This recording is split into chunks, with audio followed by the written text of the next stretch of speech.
There are many people who may not know about Samay Sir. There are many people who may be the first timers who are hearing about Samay Sir. But most of them here, they are familiar with Samay Sir, but still we are not familiar with the concepts covered in Samay Sir. So we request Sir to uncover those concepts that is there in Samay Sir. We will be having 3 or 4 lectures on the book. So he will try to cover that book for you. So over to Sir, and I'm thankful to Shobha Madam for hosting the meeting, for giving us the Zoom idea. I'm thankful to the university authorities for giving us the permission to conduct this special lecture series on Samay Sir. Over to Sir now. With the Mangalacharan, you can start the class, Sir. Okay.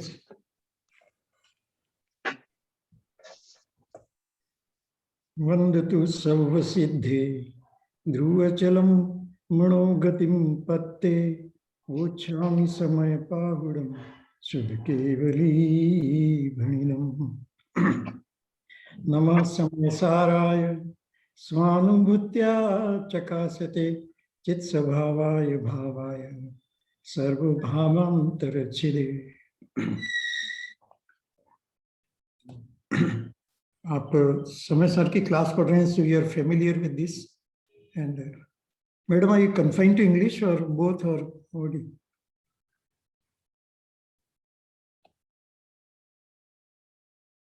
आपका थोड़ा mute. One second, sir. Sir, we would like you to deliver the lecture in English. Okay.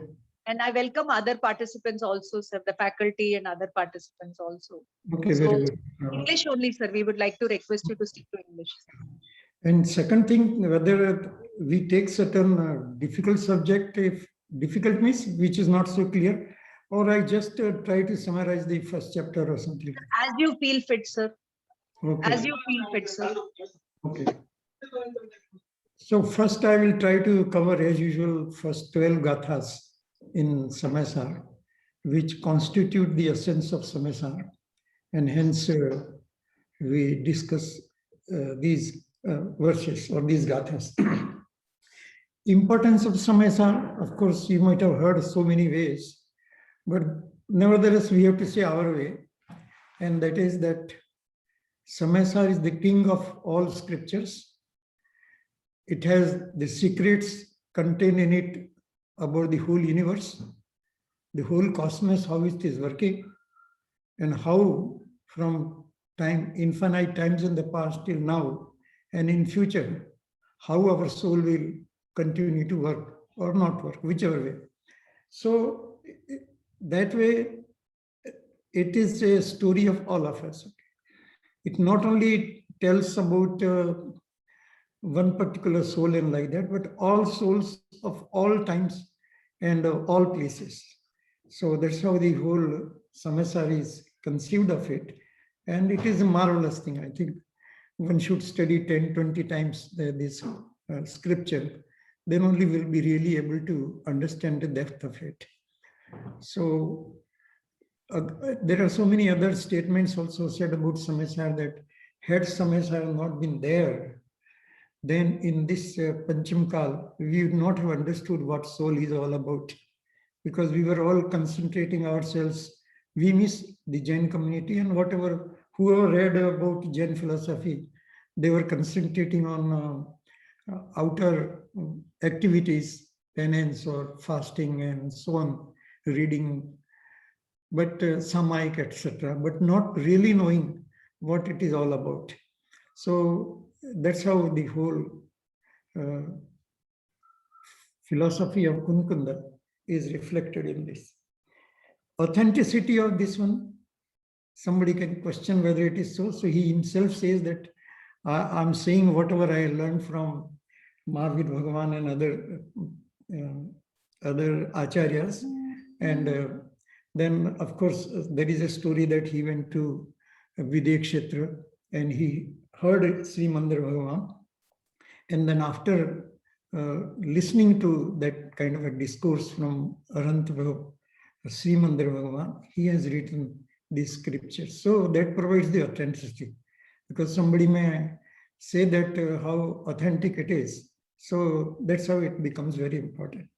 And the last point we want to say is that if we have any doubt about the authenticity of Samesar, then you have to experience the soul only. That's the only way to really know that this great scripture is really authentic.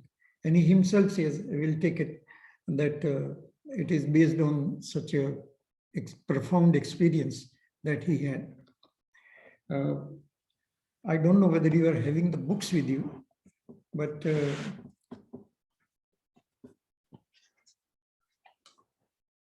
I will just try to summarize from first onwards. In the beginning, of course, this great scripture is written by Kunkund.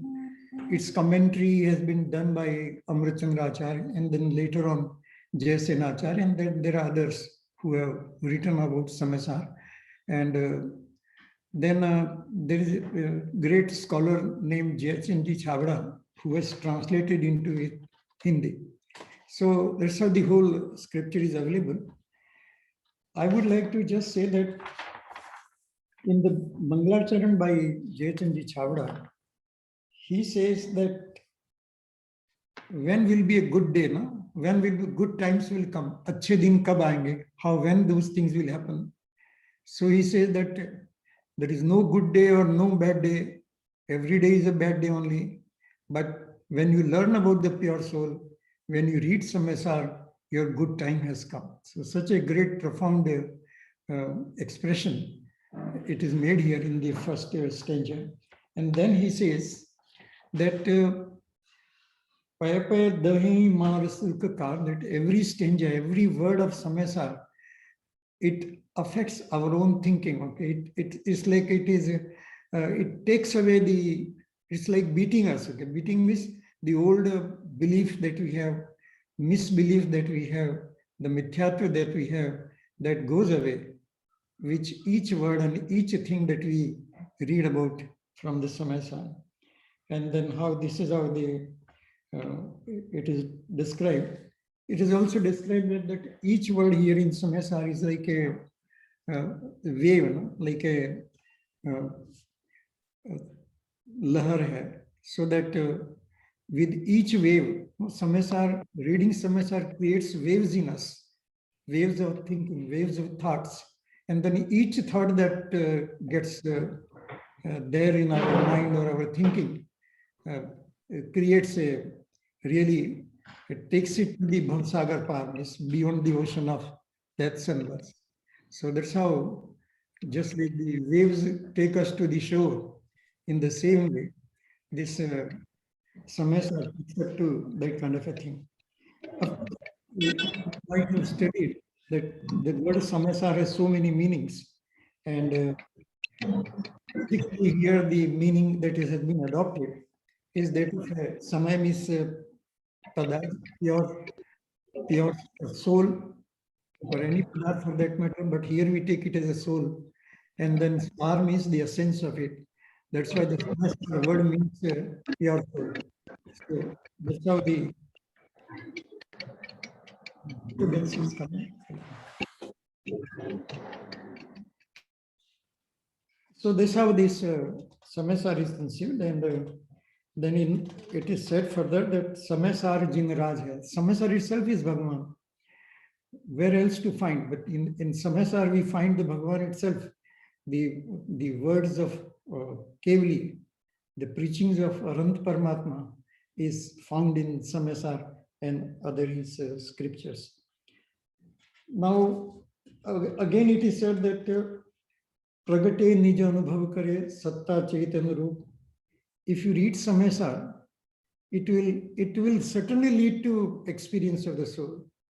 And it is 100% guaranteed kind of a thing that if you really know Samesar, then it will help us to understand the experience of the soul. And that experience of soul, he says that Samesar Sarvabhu. Samesar is the king of the universe, not only king of some country or some region, area, but it is a king of the entire universe. Because in entire universe, there is nothing like Samesar. I will not go into some other script, other other shlokas of Amrit Chandra Acharya, but go to the first Gatha itself. What is this first Gatha? First Gatha tells us the target.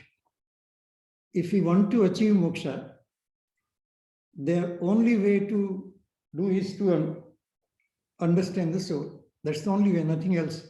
So he says that generally what happens, as you all know, that in the Mangalachan, people pray to their some acharyas or some Tirthankar Paramatma or something like that. But here, he has not prayed to anybody. He is praying to only Siddha. And Siddha is not a name of any person, but Siddha is the name of some state of pure soul that is achieved in liberation. So having bowed down to the, of course, this formality part of Mangalacharna is okay. But why it is said like that? Because it's just the target. If you really want to achieve a state of Siddha, then only you have to read, you have to read this with that objective in mind. Otherwise, you will not get the real meaning of it. So, having decided that I want to achieve a state of liberation, I want to achieve a state of Siddha, and then try to experience the soul, and then it is possible that one can realize the things. And he says in the first itself that it has been told by the Shrutkevalis, and that's how it goes. Then in the second Gatha, a tremendous classification of all the lives in the universe. You look at the drashti, look at the viewpoint, or look at the angle in which Kumukunda Acharya says. He says that the entire universe, all souls in the entire universe, I divide into two categories. Those who experience pure soul, Swasamaya, and those who do not experience pure soul. So it doesn't divide into some groups of societies or as our Jain community divided in certain groups, or the society as a whole is divided into certain groups, but it is not so. And he says that he looks the entire universe, all souls in this one, as those involved in the pure soul and those who are not involved in the pure soul. The meaning of that is that if you look all the souls who are on the path of liberation, or look at Siddha Bhagavan, then they're all engaged in the pure soul and the engrossment or whatever experience of the pure soul. And so when we look at them and we make that as a target, we automatically will experience the pure soul. So that's how the whole experience of pure soul is guaranteed. And then in this thing, again, it has been explained that our goal has to be only Swasamaya, that is engrossment in the pure soul, and nothing else. So that's the way he does it in the second verse. Each verse is great in itself. The second verse, you just see the entire, how to look at the entire universe like this. There are ekendriya, two senses, three senses, four senses. We have so many classifications. All of you know you are students of Jain philosophy. But he says, no, I don't look at it from that angle. From pure soul angle, those who have engrossed in the soul and those who did not.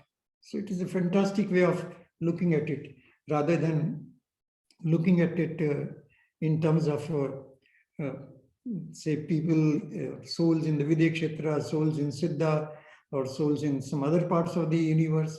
So instead of looking at that, he concentrates mainly on the experience of the pure soul. Then in the third Gatha, he has declared a tremendous principle. And that principle, he says that what is the most beautiful thing in the entire universe? And he says that the most beautiful thing in the entire universe is the soul, pure soul.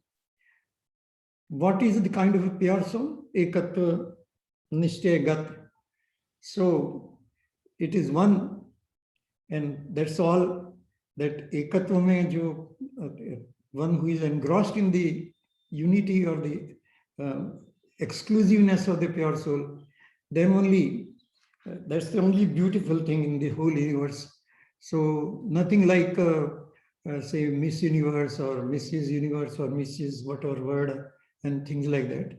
He says, no, no, or not wonderful things in the universe, or sorry, on the earth, like some wonders of the Taj Mahal and so many things like that. So he says, no, the only beautiful thing, Sarvatra Sundar Lokman, not only on earth, but the entire universe, if there is anything which is so fabulous, so wonderful, and it will not fade away, okay?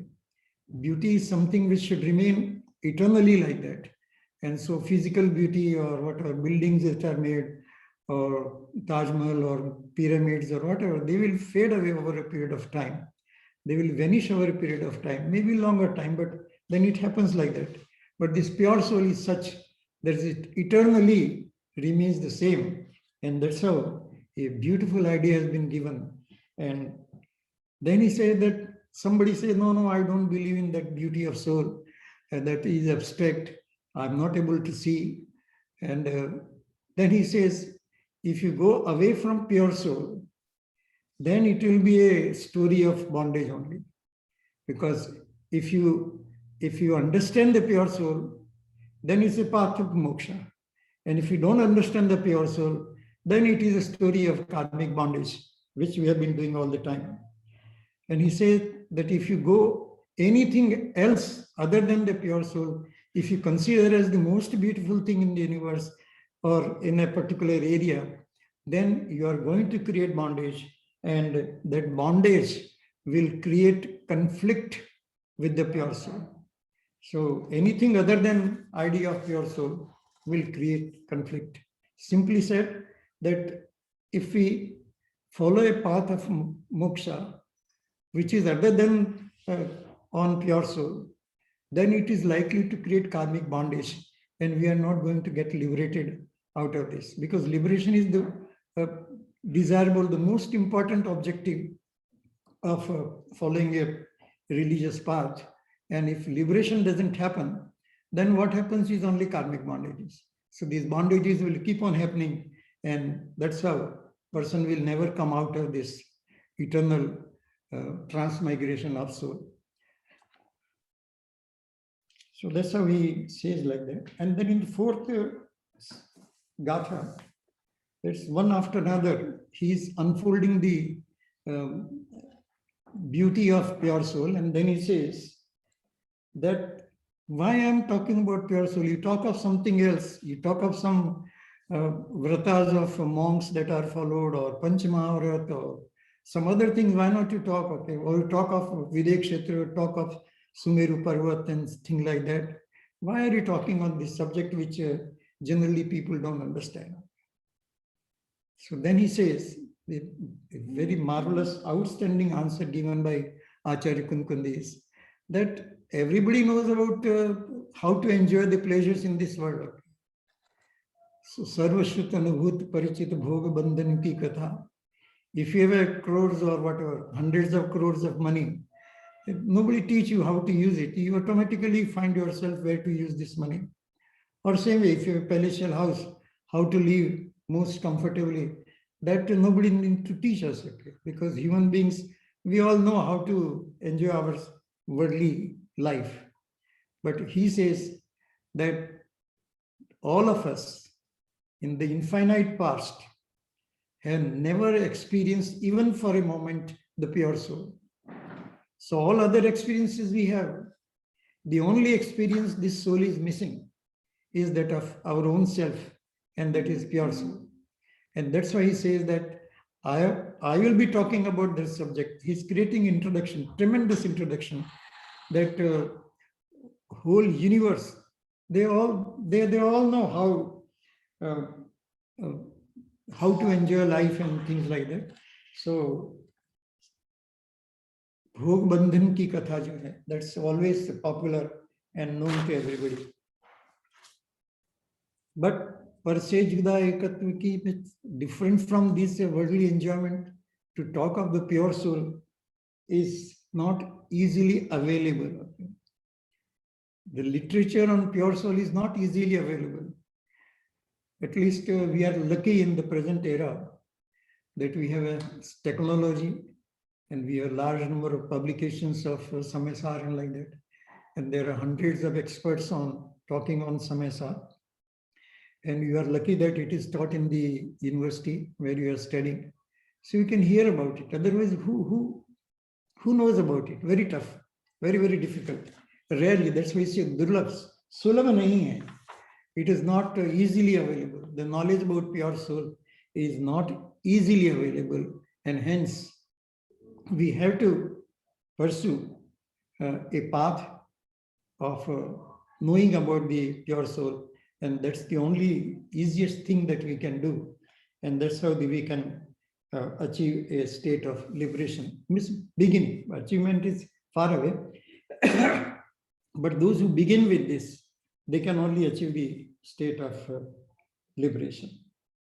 Then in the fifth stanza, again, very, very, very outstanding gatha, that he says that whatever knowledge he has acquired from traditions, from learnings from Mahavir onwards, and then through acharyas and through again Vidya Kshetra and like that, and all these scriptures that are available, he says that I have studied all those things, and with that command, with that knowledge, with that experience, I will show you the pure soul. He says, I will show you the pure soul. People generally say that, how do we know the pure soul? It is very tough. You can't show it. But he said, no, I will show you. I will make it sure that you experience, provided you go along with the ideas. So he says, I will show you. Show you ka matlab you understand that something like something in our hand, in the palm, something so clear, crystal clear, that we can visit, we can see, and it is visible to us. So again, I have no word to express that kind of thing, but he says that, yes, I will show you. Lekin you should be ready to accept it. So he says, I will show you in the subsequent gathas, the purest of the soul, and you can experience it. But only you have to understand.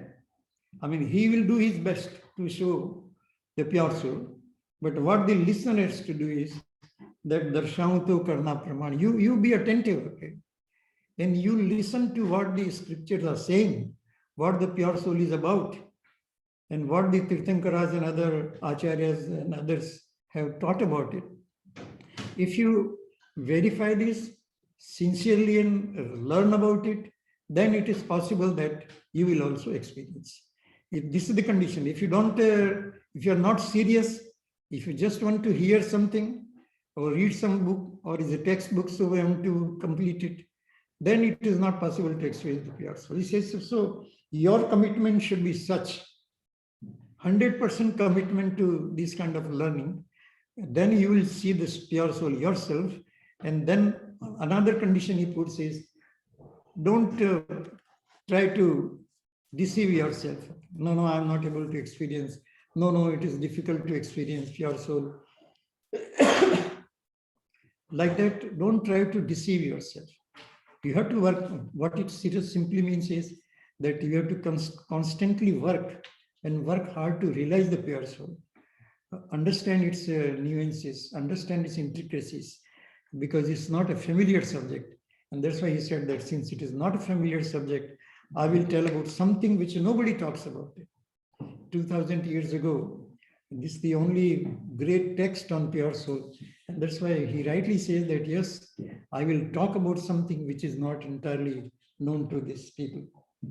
So he says that you be honest to yourself and try to attain whatever he has been teaching. He has given a Wait. he has said that how to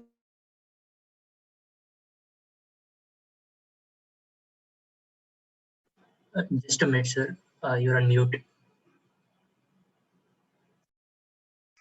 Sir, please unmute yourself. Yeah, because there was disturbance, I muted, and so Okay, this also got muted. Okay. I All right. request everybody to stay muted, please.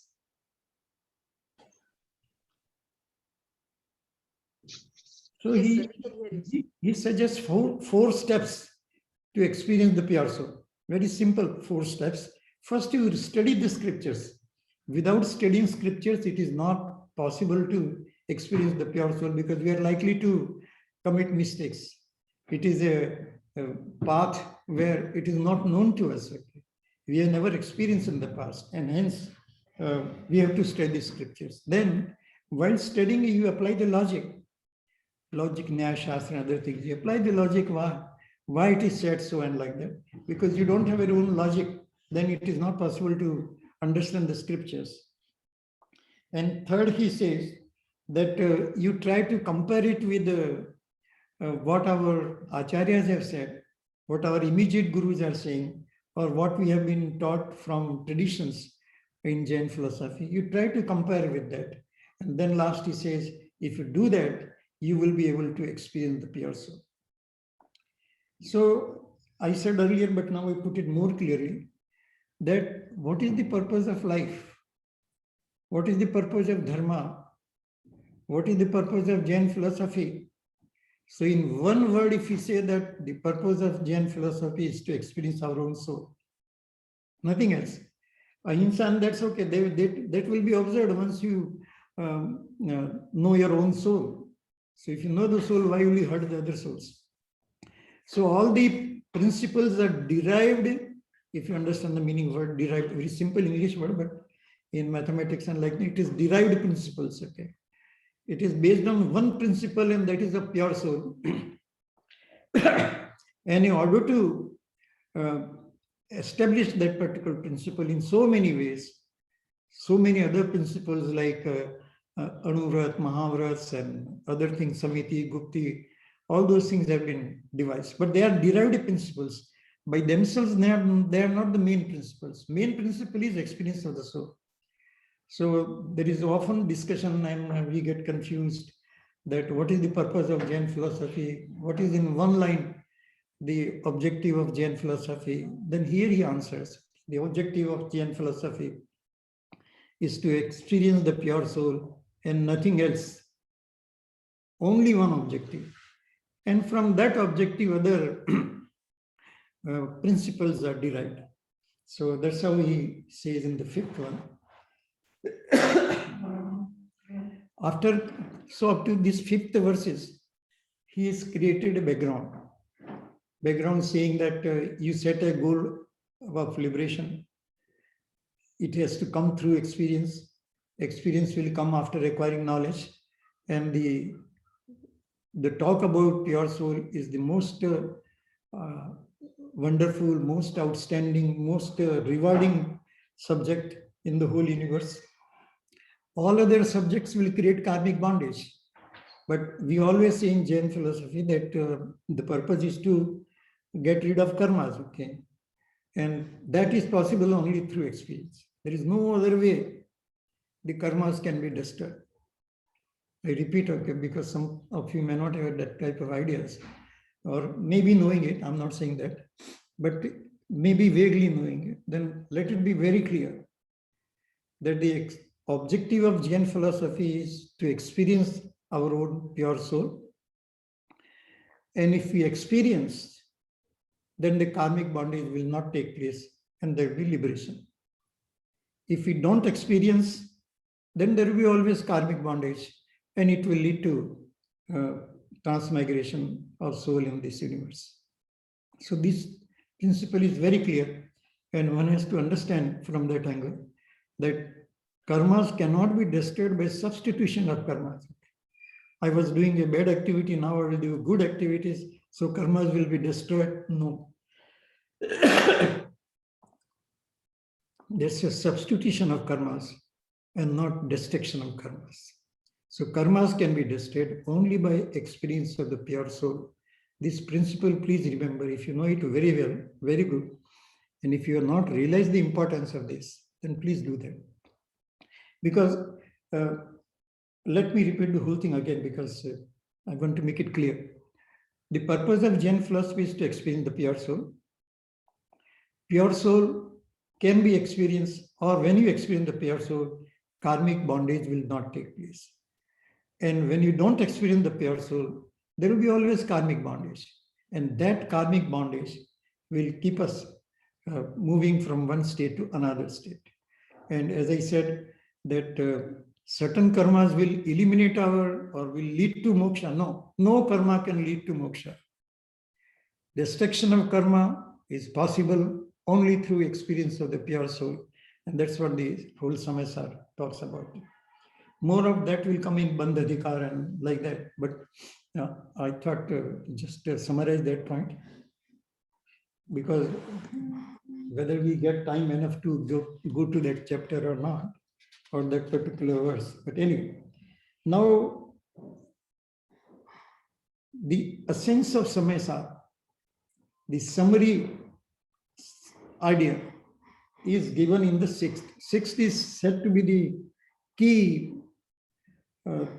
gatha as far as experience of the soul is concerned. And he says that nahi apramat pramat nahi jo ek gyayak bhav hai, is रीत शुद्ध कहा है जो को ज्ञात हो तो वही है. It's very simple words, but very very deep in its explanations. We can spend hundreds of days to explain these kind of things. But what it says is very simple, that we want to experience the pure soul.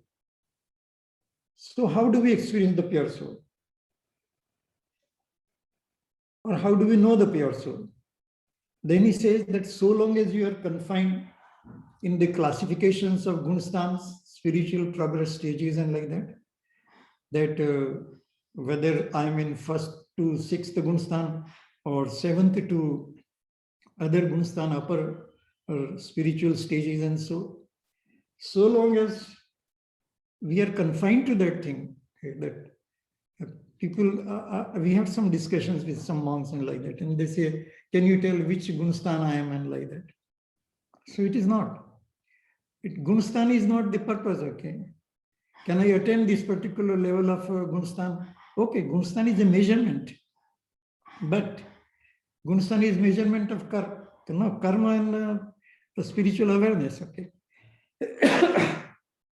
So he said that so long as we are focused on gunstan for ourselves, then it is not possible to understand the pure soul.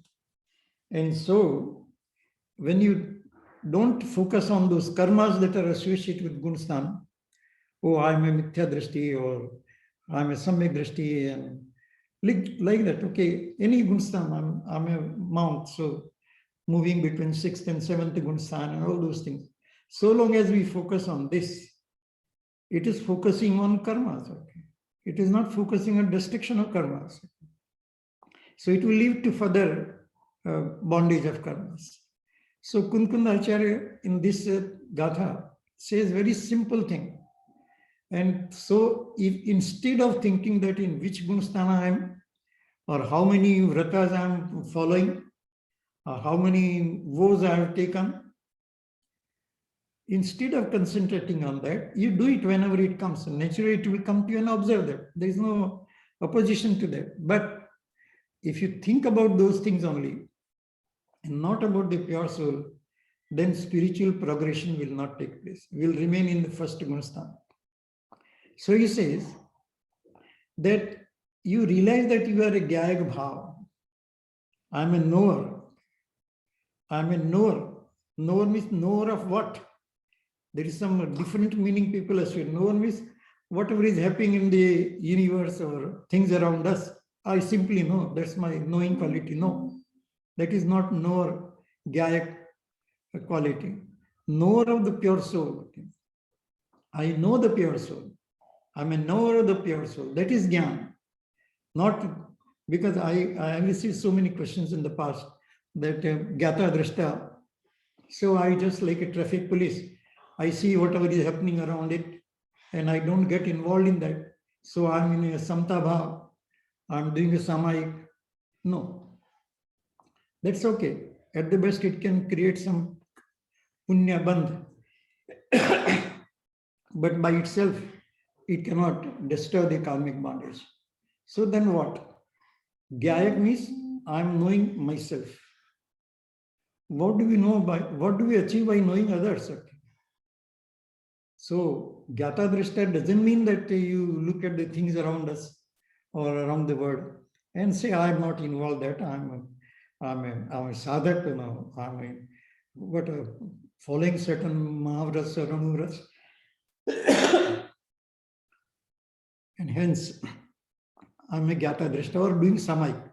Some people say even in samayik, we remain observer, that's all, we don't get, but it is not possible. If you know, you will get an, you will get attached to that. That is possible only in a higher stage of higher spiritual stages when a person moves up. So here, for simple explanation purpose, Gyayak Bhav means I know myself, my eternal nature, the pure soul nature. I know my nature of pure soul, and that if you know, you have acquired knowledge.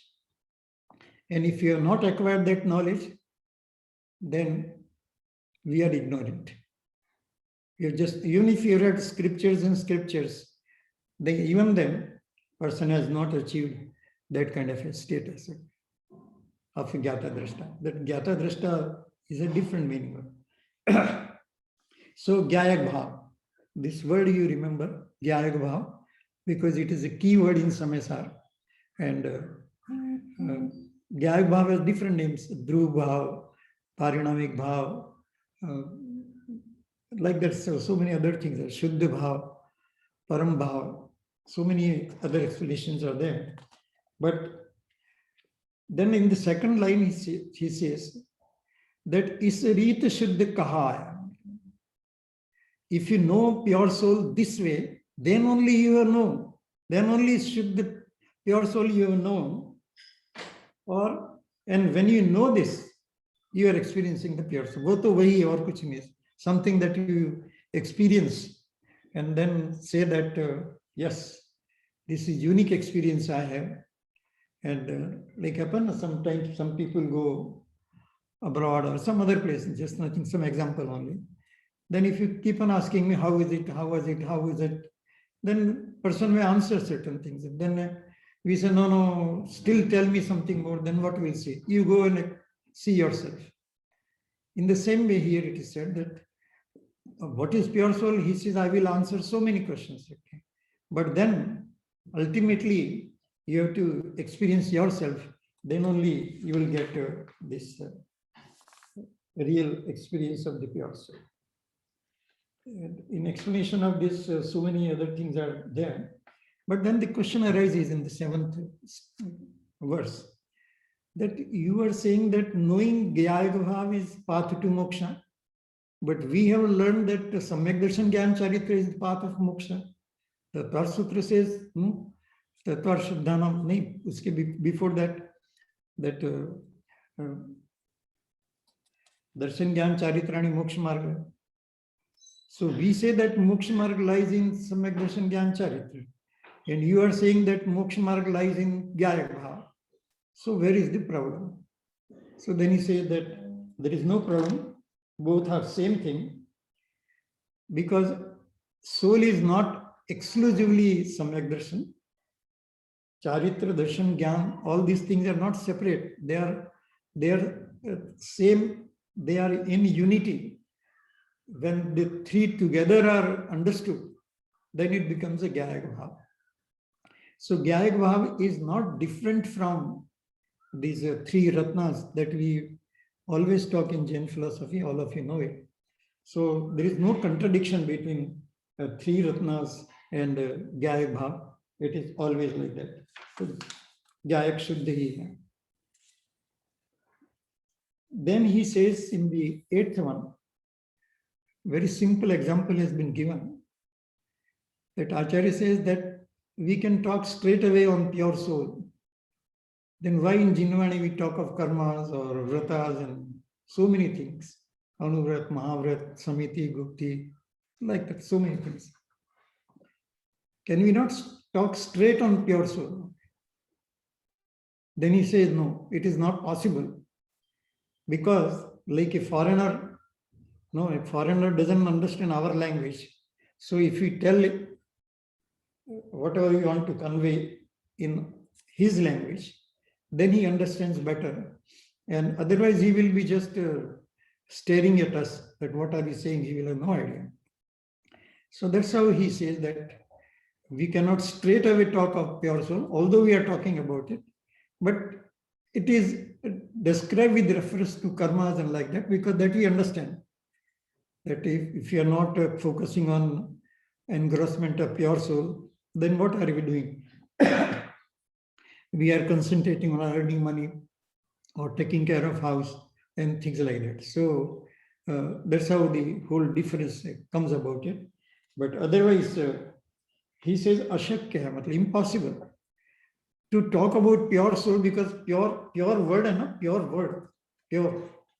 That word, that language, pure means something that is dirty or something which is undesirable has to be removed. So what is that is to be removed? No, if water is not pure, then we filter it and then make it pure. In the same way, what is there in the pure soul that has to be taken away, or in the soul which is to be taken away, so that we experience the pure soul. So he said that it is mixed with karmas. When we know the soul, or when we know about ourselves, oh, I'm a human being, that means what? That karmas that are associated with being a human, that's all we are focusing on. Manushya bahut durlabh hai. Okay, it's true. I'm not saying so, but we have to go beyond it. How long you can concentrate that I'm a human being? Beyond that, you have to go and realize that I'm a pure soul. So that's what he says, that this language, the karma language is used to make the pure soul clear. And if you do so, that's how these things are used in philosophy. Otherwise, somebody can say that if pure soul is the objective, talk straight on pure soul. Why do you talk of karma things? No, karma theory is so much there in Jain philosophy. Rather, maybe 80-90% of the scriptures are based on karma explanation of karma theories. So the idea is to say that the pure soul is devoid of these karmas. So each karma creates a malignity, creates impurity, and that impurity we don't have it. If we realize that, then we realize the pure soul. So such a beautiful idea has been given by Acharya in this one. Then he says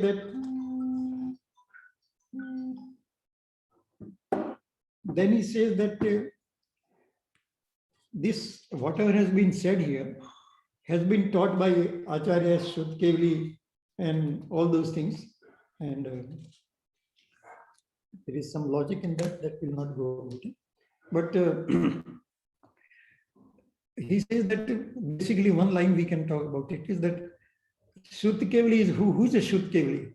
So typical Shuddha Kevali we know definitions, but he says that one who knows the pure soul is Shuddha Kevali.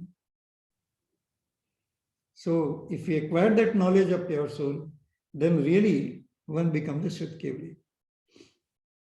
Or in other words, that whatever Shuddha Kevali has understood, that particular thing we understand by knowing the pure soul. Then I will just take two more gathas, and 11 and 12, because in 11, he is introducing two words, okay. Now, Vyavar and Nishtaya. So he says that Vyavar, which describes karmas in practical way or whatever, in observed way, we talk of karmas, okay? Say we have 8 karmas and so many things, you know. So that is a description of pure soul from a impure angle. That's the way I are. Not that soul has not created these bondages, 8 karmas and so on. So it is created by soul, but it is impure. Okay? And that's why it is of no relevance to us except for understanding. That if somebody can show the way, that's all. Beyond that, we have to walk and reach to the destination. So he says that in the path to moksha, what we have to take the shelter for? To take shelter of Nishcha, that's what it says, which is truth. Sarva Bhasha, in simplest way, take shelter of pure soul. That I'm a pure soul, that idea, or I'm a Gyaya Bhav, you take shelter under this concept. Then certainly you will achieve the moksha or realize the pure soul. But if we take shelter under karmas and things like that, then we'll be focusing our attention on external activities, and thereby we will not be able to achieve the state of liberation that is the goal of our philosophy. Then in the 12th, the last one I would like to take to in 2-3 lines, it says that if Nishcha is the goal, then Vyavahar is useless. Then he says no. Nishcha is a goal. Definitely Nishcha is a goal. Nishcha means pure soul. Nishtana means focusing on pure soul. The pure soul is the objective. Yes, it is. But then these karmas and other things, they tell us the malignity that we have. Okay?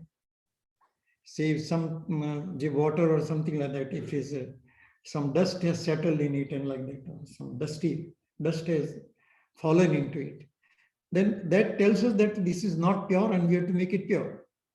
In the same way, this has a useful role. The karma theory has a useful role.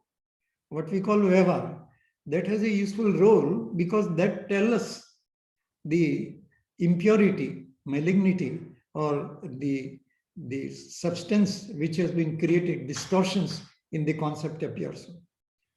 So it is useful.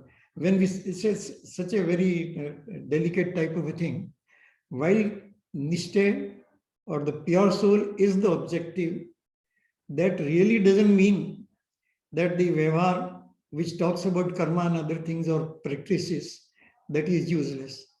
It may be useful to some people who are not able to understand fast. So it is useful to them also. So in the 12th one, it is said that yes, sometimes it is useful. And that's how it is like hastavalam, they are using the word. Like somebody who is not able to walk, then we take the shelter of a stick and then he is able to walk. In the same sense, small child is not able to walk, then mother or father or anybody in the family will hold his or her hand and then make her to walk. In the same way, if you don't understand the pure soul, then this concept, this Vyavahar, does the role of a hand-holding. So it is not useless, but it is not to be made the objective in itself. So if you make the objective as a pure soul, Samaya service, pure soul, Shuddhatma, if you make that as an objective and then use it wherever necessary, Vyavahar and like that, that will really help you to climb up in the stairs or whatever, Gunstan, and ultimately achieve the experience of the pure soul. So I will stop there.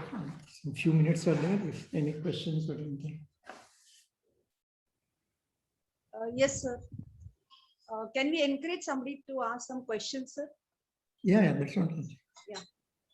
Yes, students and visitors, anybody has any question, we'll just take 3 questions. And the class will continue after the lecture also. So those who want to can stay. Those who want to leave can leave. Yes, sir. Next semester class will be when I have to be next Friday we can have the next lecture, sir. Okay, good. Okay. Any other time you want to suggest? You No, can it's suggest. okay. It's okay. No. Okay. So 4 Fridays we can have the summary of Samay Sir. Okay. Okay, is it okay with everybody for first year students? Yes, sir. Thank Yes, you. ma'am. Yes, ma'am. Yes, Yes, ma'am. So, yes, anybody has any questions, please Ma'am, raise your hand. I would like to ask a question. Yes, your name, please. I'm Vidit, currently pursuing my MA first year, Genealogy. Yes, please. Yes, please, Vedant, your question, please. Yeah, sir, it was a really eye-opening speech. I mean, the thing that touched me the most was if we follow the real essence of Jaina philosophy, then it's that you need to experience the soul. Else, it's only about bondages, and you won't be able to attain liberation. So my simple question was like, in spite of knowing like if we experience oneself, we can experience it all. Despite knowing that fact, what are the main reasons that that prevents us from experiencing the self, and like how can we take some simple steps, that small baby steps that we can follow in our day-to-day life to experience the self? Very good. Good question. But the answer is very simple, that we have never yet focused on the pure soul. First of all, we have not heard this word. And even if we have heard this word, we know very little about it. So as we acquire and more knowledge of pure soul, it will be possible to experience the soul. About the steps to be taken, as I said, 4 steps as mentioned in the one of the stanza. First, to study the scriptures again. What is the soul like? What are its properties? How it functions? How soul functions? Not karmas. Karma is a different idea. How the soul functions. If we acquire this type of knowledge, then compare it with what has been taught in Jain philosophy. Try to experience with different logic that we have in mind, and then experience it. It is possible to do so. So we should develop that insight that while reading Jain philosophy or literature, we focus more on pure soul and experience of that. Then we'll know, as we think again and again, we'll be able to experience it. There is no other shortcut but learning it and then experiencing it. I've got a question, sir. My name is Ashok. Yes, Shobha madam has a question. She has raised her hand. Yes, Shobha madam, please unmute yourself and talk. Namaskar, sir. I'm Shobha here. I'm a first year student of Jainology. Very good. Actually, when I hear about this, pure soul, sounds very abstract and ethereal. And Yes. what gives form and shape for it are the karmas. And once you have gotten rid of the karmas, it looks so far away, so, somewhere in the universe, this pure soul, very abstract, with no shape. How can I bring it down to my level? Okay. As I just answered, that Acharya himself says that it is so easy. Okay? It is difficult when we don't pay attention to it. Second thing, it is abstract. Yes, it is abstract. So many things are abstract in this universe. Even the internet and all those things, no? We are abstract, but we do understand. In the same way, it is an abstract, but it is experienced. And so this experience of the soul can make it so easy to happen.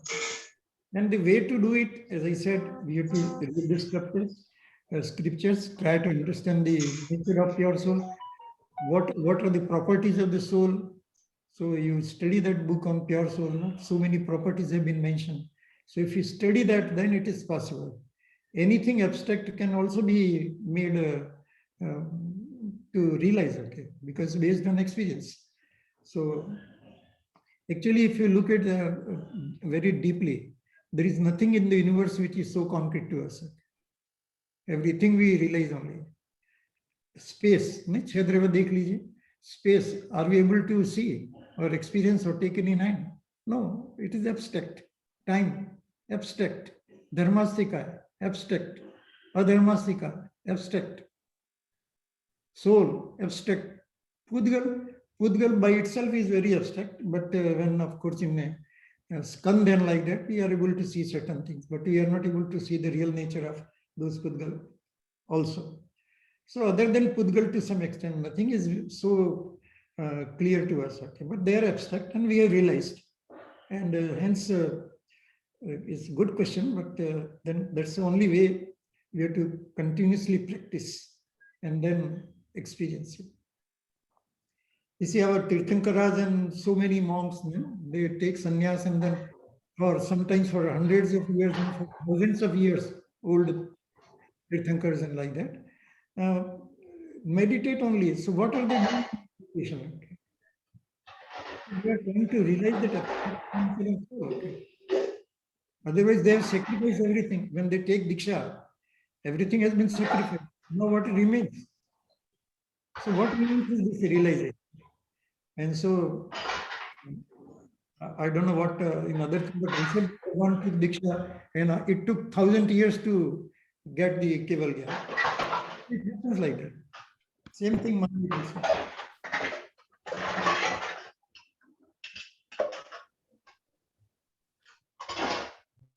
Thank you, sir.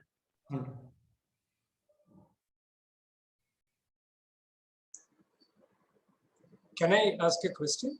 Sure, sure. Good morning, sir. My name is Ashok, and I'm part of the first year MA Genealogy in Okay. Madras University. Excellent lecture, sir. It was an absolute great eye-opener. I've just got one question. The final objective is to take the shelter of a pure soul and realize with the oneness of Ekatva. So steps towards that is to study the first steps towards that is study the scriptures. Yeah. Now, most of the scriptures today talks from the Vivagara point of view, and it talks about thing, and very few scriptures talk about the real point of view. Okay. The time is too short. I would just need your wisdom to guide us. Which is the agamas or the scriptures to be read to take this particular path from the collection of Pandoras of so many scriptures, which is the right thing to go and study, sir, as a first step. Right. As a first step, you study Samesar itself. Okay. Because in it, if you see in each stanza, they have shown how the pure soul is. Then at the end of this, there is a Parishist enclosure, which talks about 47 properties of the soul. So if somebody can study those 47, then it will be able to experience the pure soul. And to start with, again, if I like to say that, read Kunkunda's work. Okay, it's 5 famous books by Kunkunda. That if you read, I think you will get a very good view of what the soul is all about. So pravachans are, niyams are like that. If you study Panch Parmagam, it is called, then it will really help you. Once you are through, then of course there are other books. Okay, there are maybe not as many, but maybe at least 100 books which will talk about pure soul. Thank you, sir. Thank you so much. Since it is in peer course, to start with, concentrate on Samesar. Yeah. So I would like to thank our students for their questions, and the visitors. We would like to inform that the Department of Genealogy, University of Madras, has published the books Samesar and Pravachansar and Bhagavati Aradhana, translated, annotated by Dr. Jayantilal sir. And those books are available in the department. You can collect your copies from there. And these books are prescribed. So we are having both Samesar and Pravachansar this year. So we'll be having a lot of classes. Sir, we are having theory of knowledge classes also. So Okay. Pravachansar, that is handled by me. And Kajal is handling Samesar classes. And Kashmira is doing her research on the 47 Shaktis. So we'll Right. have Kashmira also one day give a lecture on the 47 Shaktis. Yeah, And very you can also talk about the 47 Shaktis in your way, sir. Okay. Sorry, sir, video off था, मैं बोलती जा रही थी, पता ही नहीं चला video off. Okay. Okay, sir. So, bas, anybody else who would like to interact with sir? Sir, we have Bhattarak Lakshmi Sen sir with us. Yeah. Lakshmi Sen Swamiji, he's left, I think so. He was there with us. Okay. So maybe he'll join again. So that's it, sir. Okay. On thank behalf you. of the department, I would like to thank you Thank for you. the wonderful introductory talk on Samesar, and we hope you will be there with us for the next 3 classes. Okay, thank you. Okay, Jai sir. Thank you, Jinendra. sir. Thank you. Thank you, Jai sir. Jinendra. Jai Jinendra. Jai Jinendra. I request all the audience members to stay back and take down some notes related to Samesar. You all can stay back. Those who want to leave can leave. The lecture is over, but the class goes on. Kajal, you can note down the notes. I request everybody, all related to Samesar realization, please note down the notes. Yes, yeah, you all wanted me also to take the lectures on Samesar. So I'll be engaging you for another 1 hour, and or maybe half an hour, and then Kajal will take over. Is it okay with everybody? Sure, madam. Okay. Okay, Please ma'am. note down, all of you note down. I'm coming to the board. I'm coming to the board. All of you write, please. Yeah. The word samaya is like this. It is made of 2 words, sam plus aya. It is sam plus aya. Okay, sam plus aya. Now, what is the meaning of the word sam? Sam means together. Sam means together. There are many meanings for this. This is the prefix. This is the prefix. And this is the root verb. This is the root verb. Aya is the root verb. Sam is the prefix. This word sam has many meanings. It can be samyak. It can be sat. In different contexts, it will mean different things. But here, it means together. So 2 things are together happening in the substances, in all substances. Okay, I'll just highlight my video, spotlight video. Yeah. Okay, am I there with everybody? Yes, Am ma'am. I there Yes, with ma'am. everybody? Yeah. Yes, ma'am. Please note down very important notes I'll be giving you. So that will be useful for you to understand sir's lectures. Yeah. So sam plus aya. Now, what is the meaning of the word aya? Write down. Aya has 2 meanings. Aya has 2 meanings. One is gamana. One is gamana. The other is gyan. One is gamana. You can look at the board. Aya is equal to gamana. Gamana means movement or operation. And you have the other one, that is gyan, that is equal to knowledge. Gamana means movement or operation, and that is how you have the word gyan also. Okay. Now, when you take this samaya, there is another one word called gavaya. What is the meaning of the word gavaya? Oh, should I put it in English?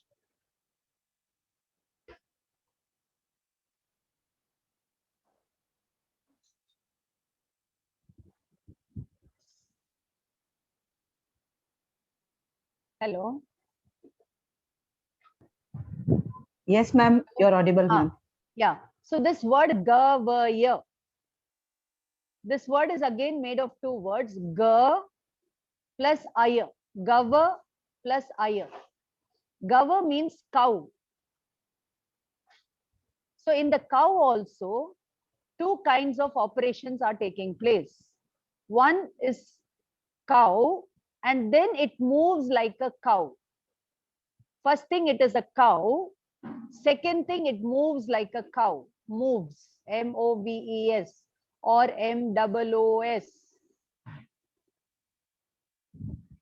Okay, gavaya means walking or moving, grazing like a cow.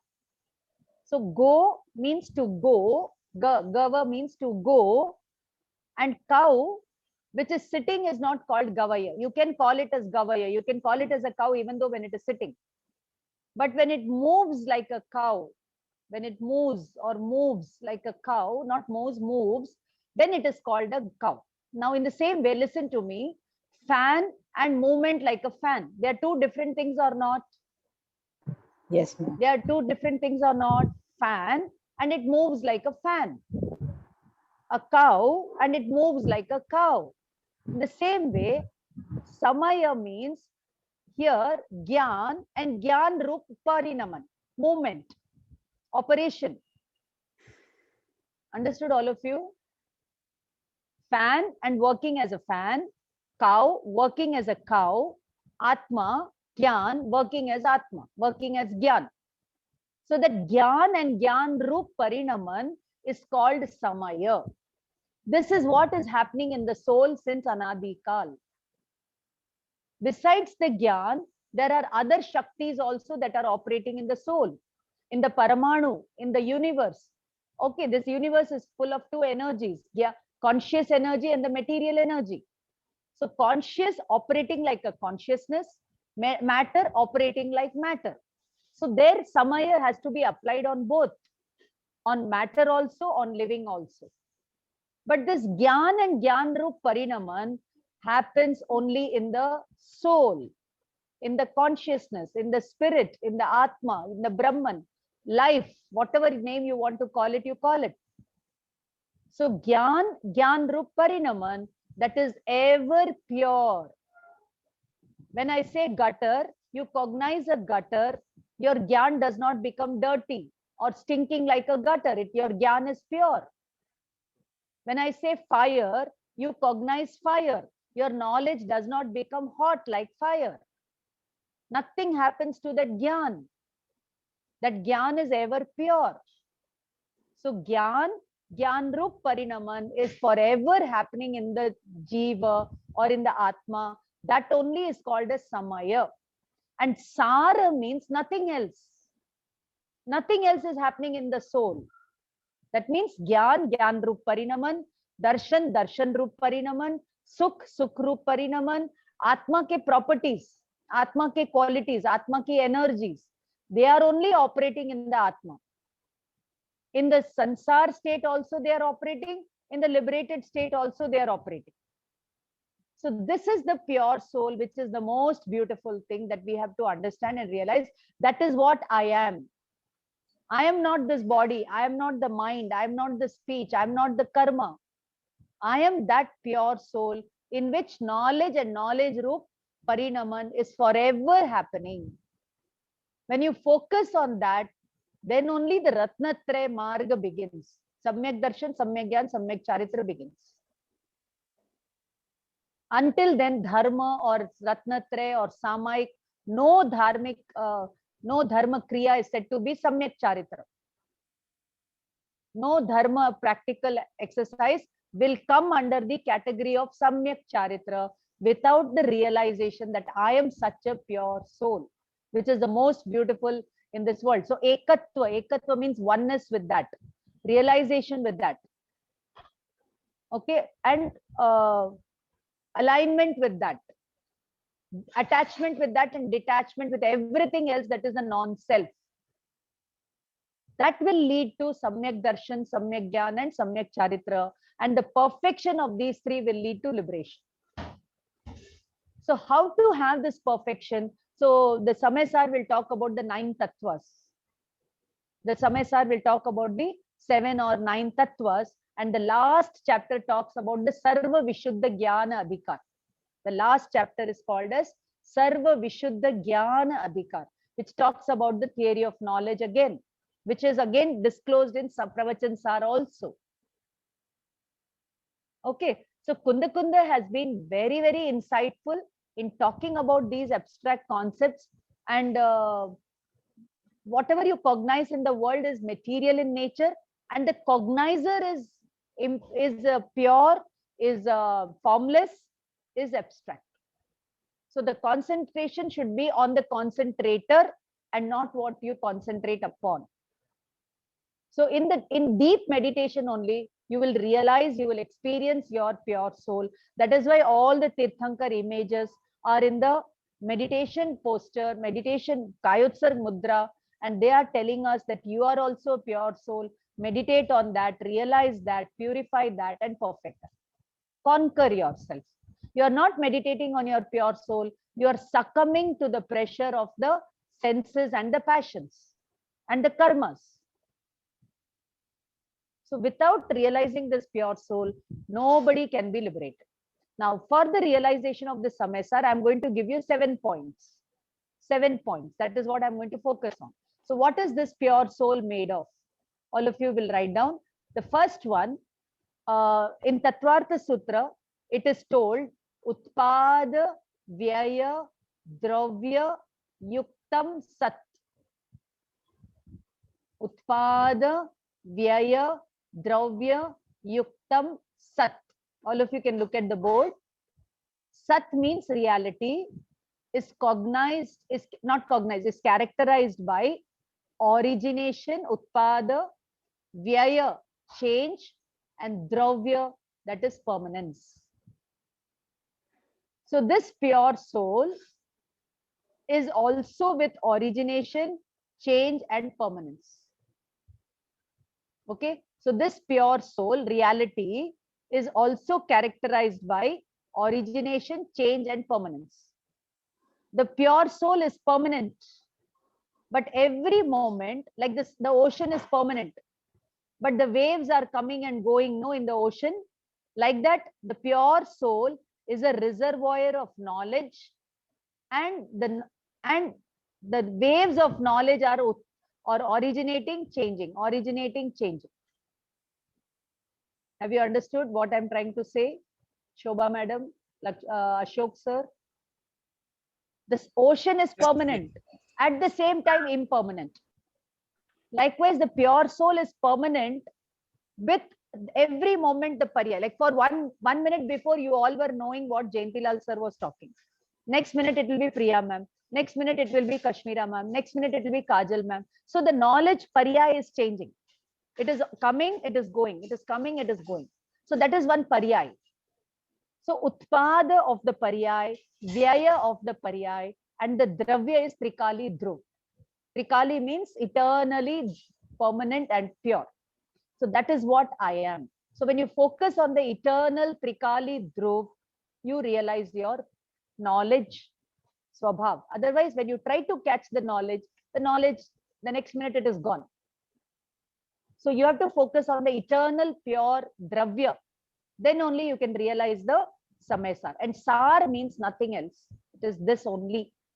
Okay, even if karmas are there, kasha is there, let them be there.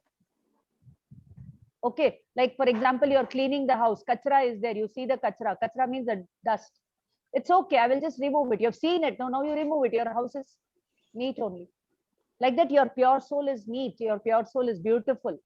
Whatever karma is there, it is like, listen all of you, come to the board. Just imagine that there is a white board. This is a white board. Yes, yes, yes, yes. The Dravya in the ocean is the water, is it? The ocean is the Dravya, the Dravya. It is not Dravya, it is Dravya. See, the ocean is Dravya. Okay. The wave is having a Utpada and a Vyaya. The previous wave is gone, the new wave has come. Likewise, in the Atma, there are infinite properties which are coming and going. Utpada Vyaya, Utpada Vyaya. This wave has got many qualities, properties, physical and chemical properties are there in the wave. From where did this wave originate? From the ocean. So Atma is a reservoir of Gyan, and every moment the Gyan Paryay is originating, changing, originating, changing. Previous Paryay goes, the next Paryay comes. In Moksha also, Keval Gyan Paryay. Utpada Vyaya, Utpada Vyaya. But Bhagwan is Trikali Dhruv, Gyan Ocean, Gyana Samudra, Gyana Surya, Gyana Samudra, Gyana Jyoti. Call it by any name. So they worship God as Jyoti, but it is Gyana Jyoti that is actually to be worshipped. Thousands of suns also cannot match the brilliance of this Atma or the Gyana Jyoti. So we do not have the Mahima of the pure soul That's why we are not absorbing in it. We are not meditating on it. We are not realizing it. We are not having the Samyak Darshan. Am I with all of you? Am I with all of you? Yes, ma'am. Yes, ma'am. Can I, Yes, can I Shobha just madam. ask- Yeah, So please when ask you- question. so when somebody becomes a Bhagwan, then the ocean remains, that is, the knowledge remains, but the changes disappear.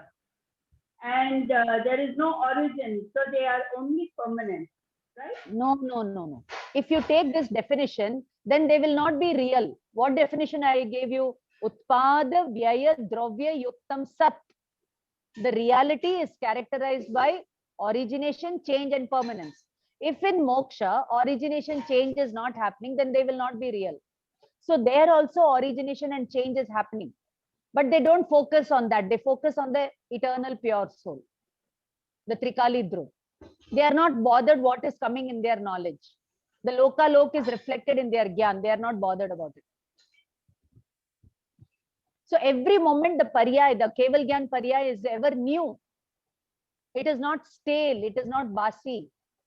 So the pure soul is the oldest of the old things and the newest of the new things. So Utpada Vyaya Dravya is happening there also. But they focus on the eternal. Eternal means the Dravya. The Dravya, that is Dravya. Okay. Anybody else has any question? I'm going to give you 7 points. Can I go to the next point? So what is Yes, ma'am. pure soul? Now you have to write the first point. The pure soul, the first point. I was giving the ocean, no? I was giving one white board. There is one white board and there is one small black dot. So the board is clean or unclean? The board is clean or not? The board is Unclean, clean. Board The is board clean. is totally clean. So just imagine that this is the pure soul. 99.999999%, it is pure only. Whatever impurity is there is only 0.00000001%. See, very crude way of telling it, but the pure soul is pure only. Whatever karma, kashai is there is only 0.001%. So when you realize it is pure soul, all this will, even that black dot will go off. Even that black dot no will go off. Until then, it won't go. Okay. So the first point that you have to write is that the pure soul is characterized by Utpada Vyaya Dravya. Second point. Second point. Can I proceed? Yes, All ma'am. of you have written? All of you have written? Is it useful for you people? Yes, ma'am. Useful, children? Okay. Okay. Yes, ma'am. Okay. Chalo. Next one. The pure soul is of the nature of Jnana, Darshana, Chaitanya. Jnana, Darshana, Chaitanya. The pure soul is of the nature of Jnana, Darshana, Chaitanya, etc. Chaitanya means consciousness, life, living. That life is existing in this body today. When you die means when you leave this body, it will exist in some other body. Again, it will take another body. Again, it will take another body. Until and unless that Chaitanya is realized and liberated, it will continue to transmigrate. So how to realize it? Through Gyan, through Darshan. Jano, dekho. Jano, dekho. What you are knowing, what you are seeing, don't get involved in that. You are a knower and seer. Siddha Bhagwan is knower and seer. They are knowing the whole universe, but they are not getting involved. They are not going to do anything because that is not the function of the soul to do anything. Chalu mein aage? Yes, ma'am. Okay. Now each point we can discuss for hours together, but I'm just going to give you in a nutshell the 7 points. It will help you to understand what sir is going to teach. Okay. Chalo. Third point. the pure soul is Ananta Dharmatmakam. The pure soul is multi-dimensional. That is Ananta Dharmatmakam. Akhanda Dravya. The pure soul or Shuddha Atma or Bhagwan Atma, call it any name. Call it any name. Is multi-dimensional. It is Ananta Dharmatmakam. Dharmatmakam means properties, characteristics, qualities. Akhanda. Akhanda means it cannot be broken. Dravya. Dravya means substance. Dravya means substance. Yaar pa?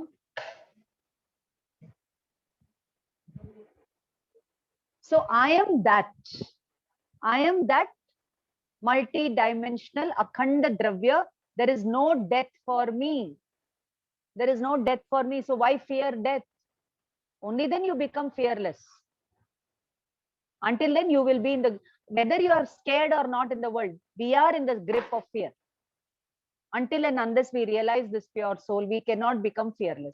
That is why in the Shvetamba tradition, we have the Namothunam part, which goes like this. In the end, they say, Namo Jinanam, Namo Jinanam, Jiya Bhayanam. Oh, I am like Jina. I absorb in it. Namo means I absorb in the Jina in me.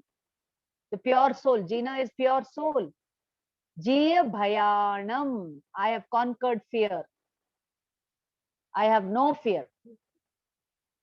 Today, Corona fear. Tomorrow, there will be some other fear. And then we are binding more karma. Bhaya Mohniya karma we are binding. And we are talking of liberation. Am I with all of you? Yes, ma'am. Yes, ma'am. Yes, So, ma'am. next point, all of you write. So, Atma is Ananta Dharmatmakam Akhanda Dravya. That is what I am. I am not this body. I am not the mind. I am not this house, etc. Okay. Next one, write down. In the Atma or in any substance for that matter, see, all the substances have these qualities except the Chaitanya Swabhav and Gyan Darshan Swabhav. But we are talking about pure soul because it is the pure soul that is going to be liberated.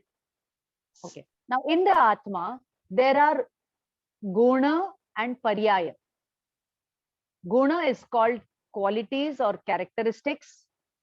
Paryaya, modes or modifications. Modes or modifications. Avastha. Paryaya means avastha. Please mute everybody, Shobha. I don't have a big board.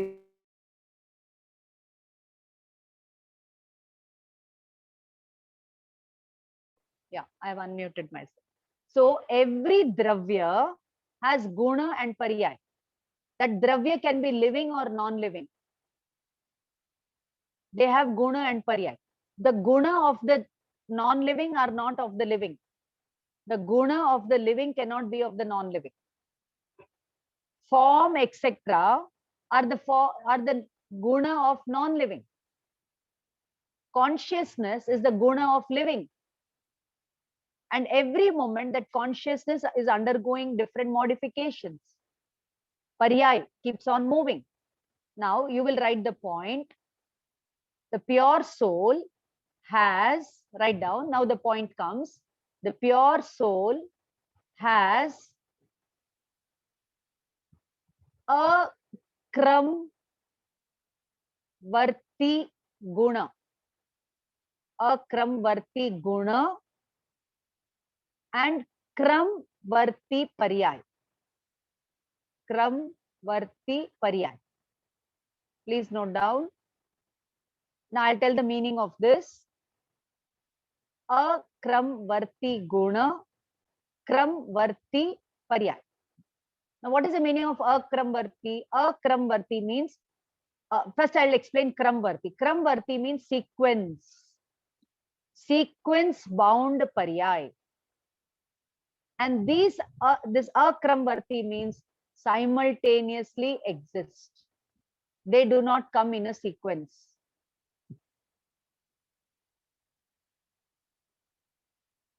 Can I erase the board? Yes, ma'am. Ho gaya?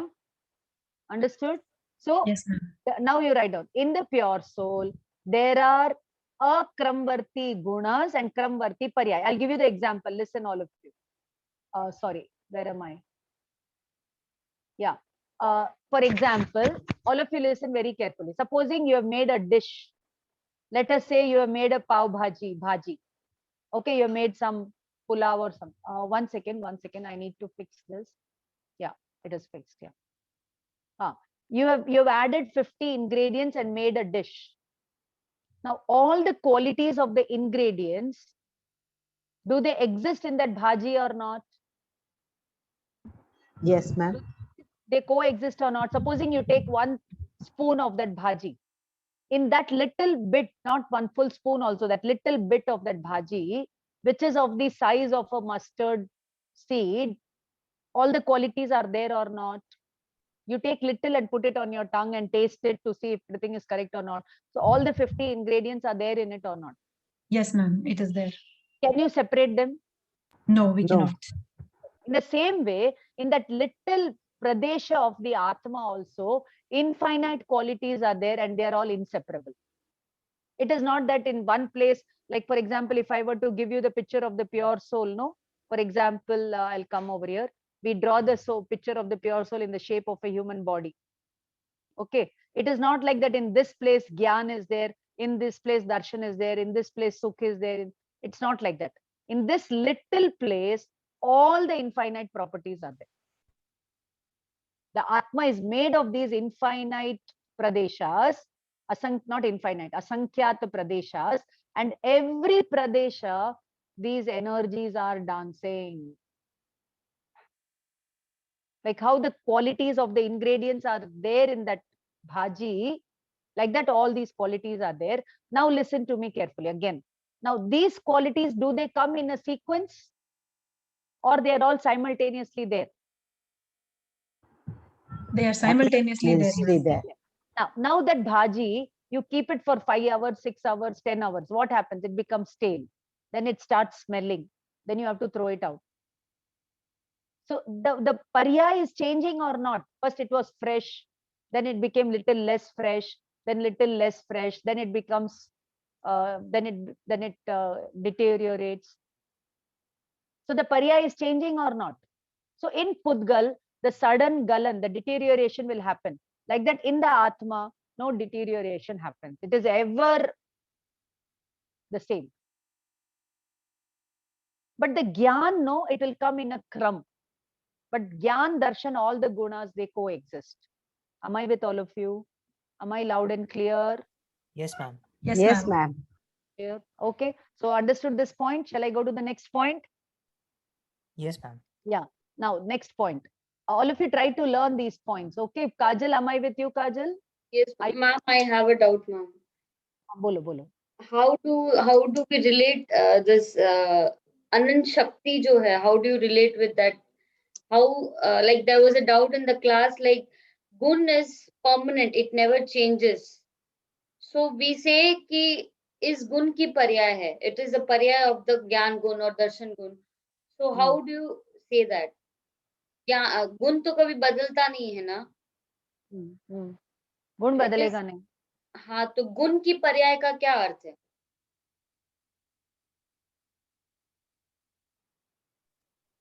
बोलो बोलो बोलो. गुण की पर्याय का अर्थ क्या है? हाँ, मैंने कहा ना ज्ञान और ज्ञान रूप परिणमन, गाय और गाय रूप परिणमन, फैन और फैन रूप परिणमन. It is operating like Gyan. Atma will never cease to operate like Gyan. Operate in the, you can be without eating and drinking for some time. Can you be without knowing? No. So every moment knowing is happening or not? Yes. वही वो ज्ञान की शक्ति है. Every moment seeing is happening or not? When you close your eyes, you don't see anything. You're seeing the darkness, no? Yes, ma'am. Yes, ma'am. So seeing is happening. The soul will never cease to know or to see or to be or to live. Yes, ma'am. Or yes. to be consciousness. यही उसकी शक्ति है. So ज्ञान रूप परिणमन is what is we call it as पर्याय. ज्ञान रूप परिणाम. या ज्ञान रूप परिणामन वो त्रिकाली ध्रुव का ही हो रहा है, गुणों का ही हो रहा है, पर्याय रूप हो रहा है. And one more doubt, ma'am. When we say पूर्ण शुद्ध नित्य ध्रुव, we say आत्मा नित्य, और तो नित्य और ध्रुव में क्या अंतर है? Ma'am you've muted. सॉरी, मुझे फोन कट करना पड़ा.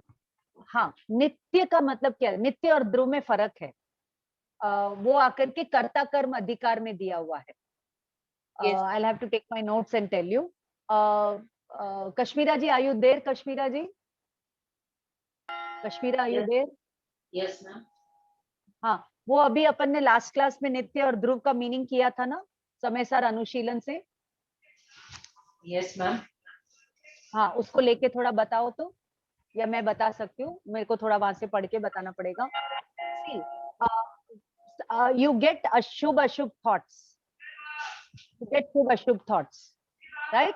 And Yes. sometimes your fever comes and then cold comes and then cough comes. Yes, ma'am. wait, दोनों में आपको मैं बता देती हूँ नित्य और ध्रुव क्या है. दोनों में फर्क है.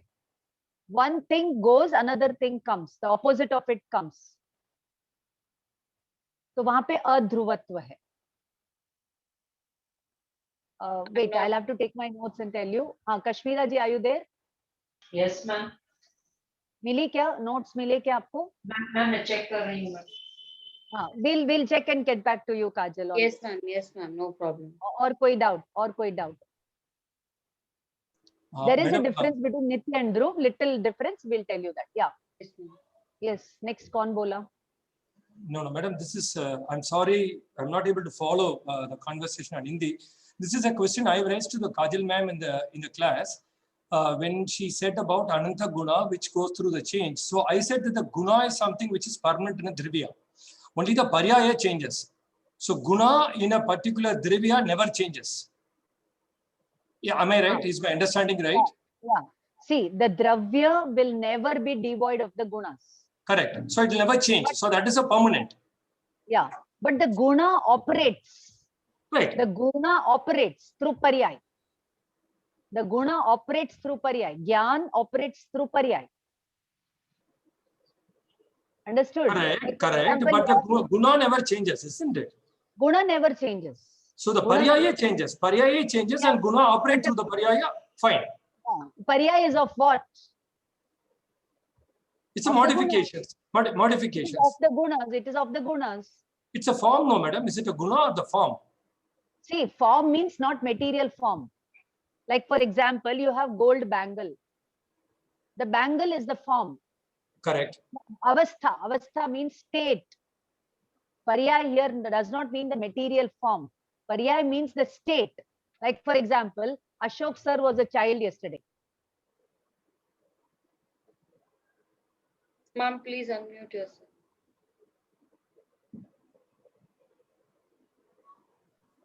Hello. See here, Ashok sir was a child yesterday. He was a youth yesterday. Today he's a 50-year-old. Tomorrow he'll be 60-year-old. So Ashok sir as a person is the same. His avastha has changed. So avastha is called Paryay. Okay. And Ashok has a lot of qualities. Those qualities were like the knowledge of Ashok sir in childhood was less. In youth it was more. Now it is more. Tomorrow it will be more. That knowledge guna is constant. But the degrees of that knowledge guna is increasing, no? So can we say one is for understanding purpose from a Vyavahara point of view, one is a pure guna, which is a material or the Drivya guna, substance guna. Other one is an operating guna, which is No, in no, an no, no. operations form. Guna is guna only. Okay. That is why guna and guna roop parinaman, paryay roop parinaman, both, that is only samayasar. Fan and operating like fan. Knowledge operating like knowledge. Darshan operating like darshan. So that operation is through the paryay. That is only samayasar. Gyan roop parinaman is forever happening in the jiva. That is what I am. I am not what is coming in my knowledge. Gyeya nahi hai. Next point is that only. Fine, madam. Okay, anybody else Ma'am, has any doubt? can I explain, like, is it like a car has a gear, right? And you change gear, that is paryay.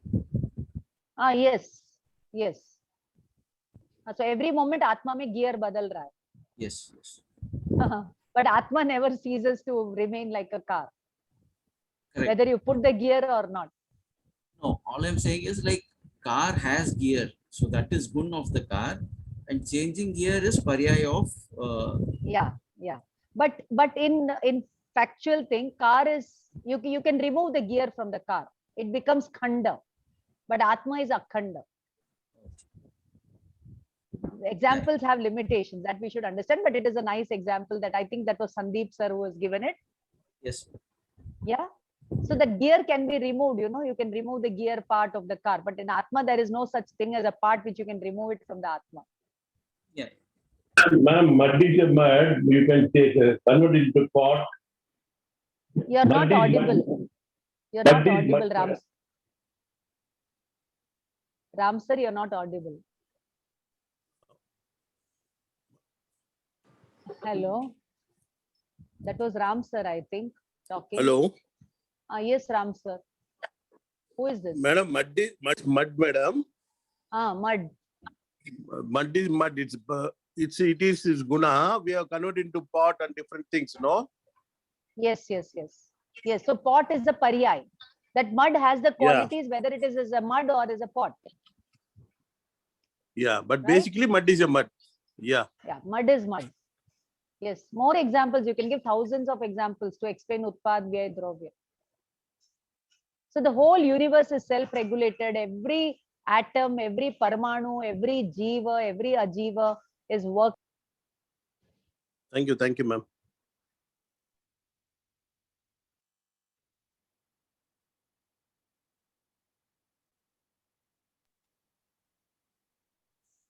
Okay, understood all of you? Can I go to the next point and then we'll wind up? Yes, ma'am. Yes, ma'am. Yeah, sixth point. I think I'm in the fifth point. So pure soul. Kajal, are you with me, Kajal? Yes, ma'am. Yes, ma'am.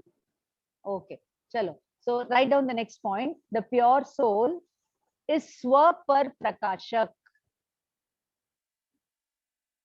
Swapar Prakashak,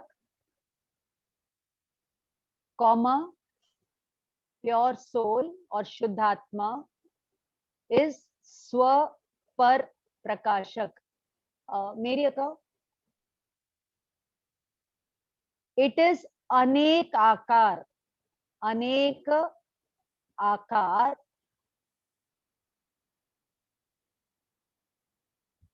Still it is Eka. Still it is Eka. Anek Akar hone par bhi. Even though the Swapar Prakashak, Anek Akar, even if it is Anek Akar, it is Ekakar.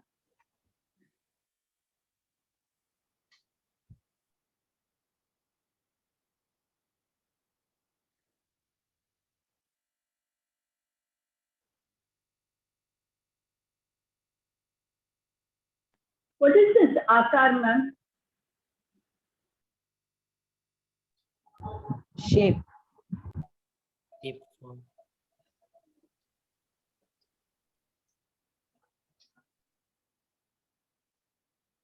Yes, Pa. Yes, what is Anek Akar? What's the meaning of akar? You said it's anekakar, ekakar. So what is akar? Akar means form. Akar means form. Okay. I explained to Gay Akar, Gyan Akar, all that Akar. Okay. So write down that point. We will discuss it later on. You can discuss it with sir also. Next one. The pure soul has qualities that are unique to it.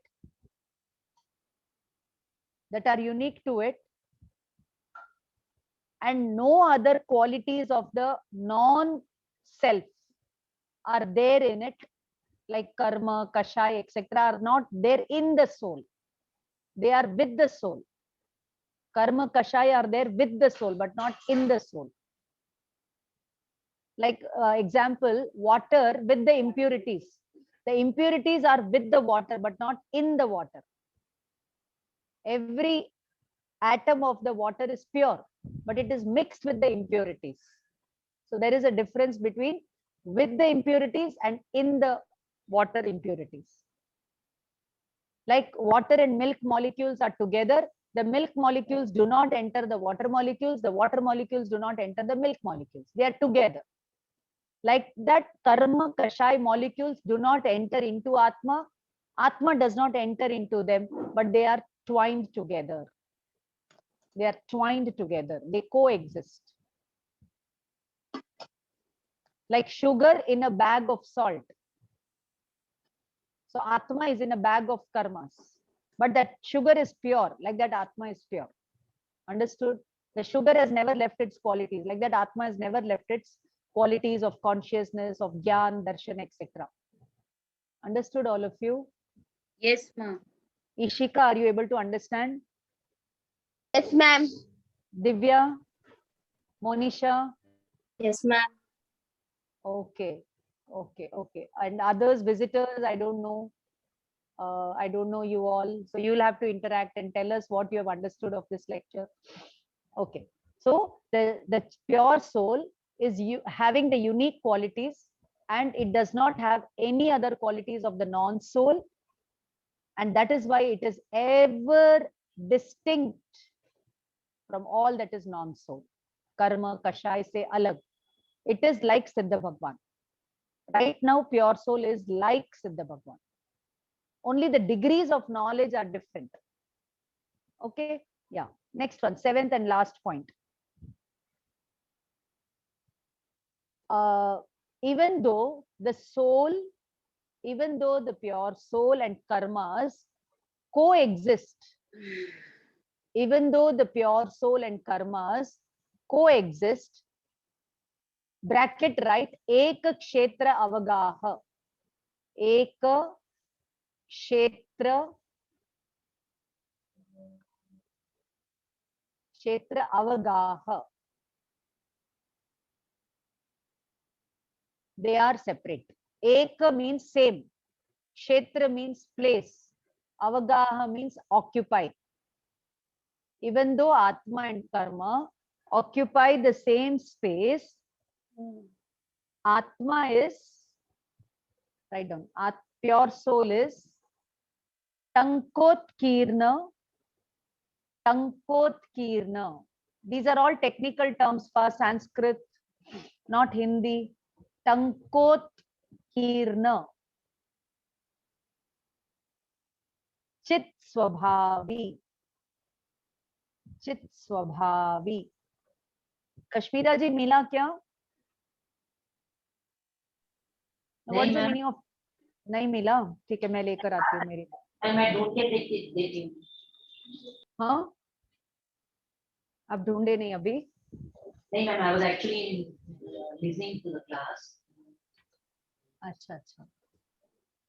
Okay, so the pure soul is Tankotkirna Chit Swabhavi. What is the meaning of the word Tankotkirna? Even though it is occupying the same space with karma, kashai, etc. What is the meaning of the word Tankotkirna? See here, supposing there is a wall and I hammer a nail on the wall. So even after I remove the nail, the mark of the nail will be on the wall or not? Right? It will be there. It will be there, no? So how long it will be there? It is ever there, no? Now, until and unless I disturb it. It is Yes. ever there, no? Likewise, the pure soul is of this nature, which is fixed. Nothing can erase it. The pure soul nature is Tankotkirna, means it is fixed. Like the hammering of the nail. It is not that somebody has hammered the pure soul and made it pure soul. Since Anadi Kal, it is found in this state only. Since Anadi Kal, it is found in this state only.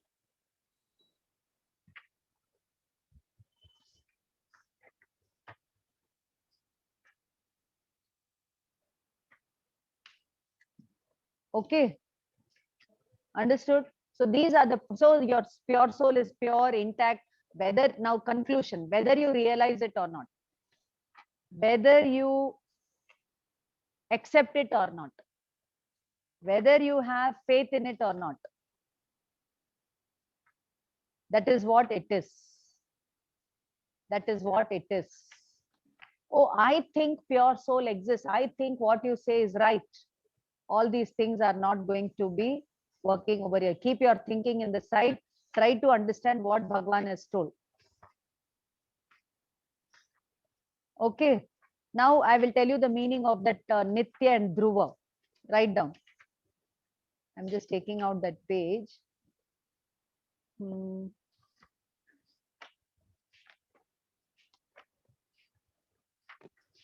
Yes, 1 second, 1 second, 1 second. Where is that page? Yeah, I got it. I think.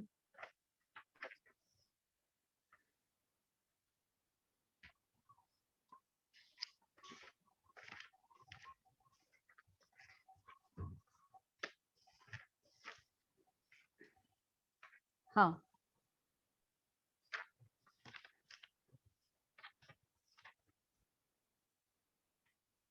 This is told in Karta Karma Adhikar. Gatha number, I will tell you.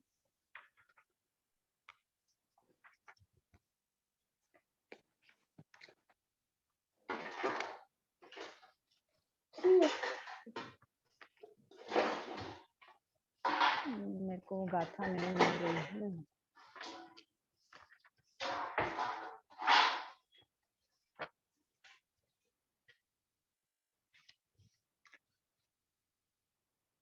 Where is that Gatha, Kashmira ji?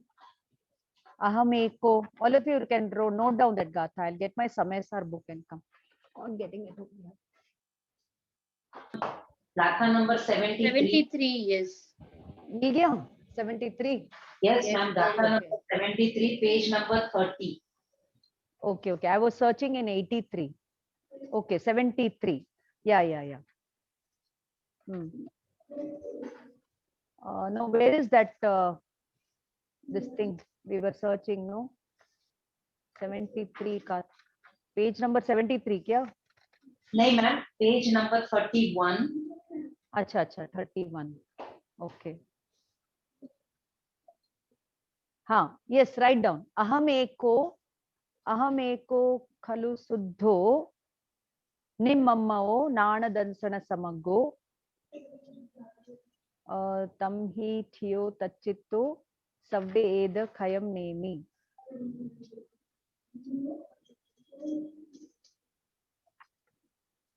वो वाला example Kashmira जी कहाँ है? बुखार का, शुभ अशुभ, उस उधर नहीं है. I'll get back to you next Friday. Ma'am, in the 74th Gatha, they have used the word Adhruv and Anitya. Yes. Correct. वहीं पर है. Yes. Write down. Got it. Page number 47 है, Kashmira ji. Yes, ma'am. Okay. Now write down. Correct. It is given over there. So write down. To be in one state, write down. To be in one state, and there is increase and decrease in that state. So that is called a dhruv.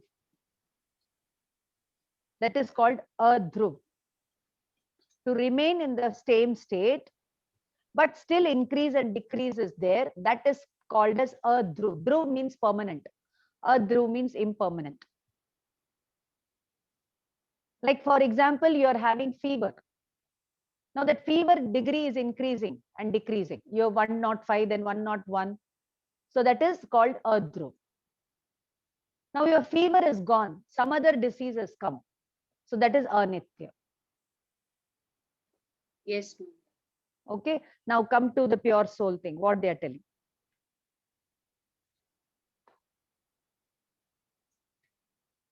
Sometimes you feel very hot. Sometimes you feel very cold. Sometimes you feel feverish. Sometimes you feel something else. That is anitya. Parya is totally changing. That is called, like you have taken your fan, you have broken it, and you have made it at a table fan. So the parya has totally changed. That is called anitya. but the fan is operating, no, sometimes at slow speed, sometimes at more speed. So that is called Earth Dhruv. Got it?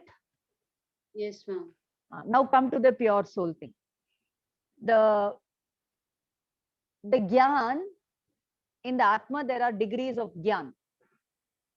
They increase and decrease. So that increase and decrease is called as Earth Dhruv. The Gyan is Dhruv, but the increase and decrease in the degrees of the Gyan is Earth Dhruv. Now, the Jiva is doing Ashubha Bhav. It gives up Ashubha Bhav, it does Shubh Bhav. Total opposite Bhav. So that is Anitya.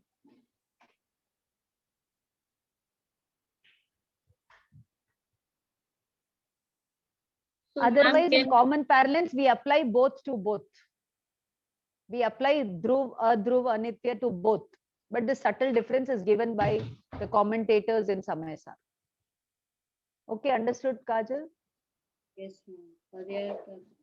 Okay. So we can say Right. the Paryaya has, in a way, you can say like Paryaya has Dhruv Swabhav and Anitya Swabhav. Paryaya ka. No, the Dravya, the gunas are Dhruv and Nitya. The Paryaya is Adhruv and Anitya. Okay. In the Dravya, whether it is atom or whether it is Jeev, the gun are Nitya and Dhruv, but they operate through the Anitya and Adhruv Paryaya. Okay.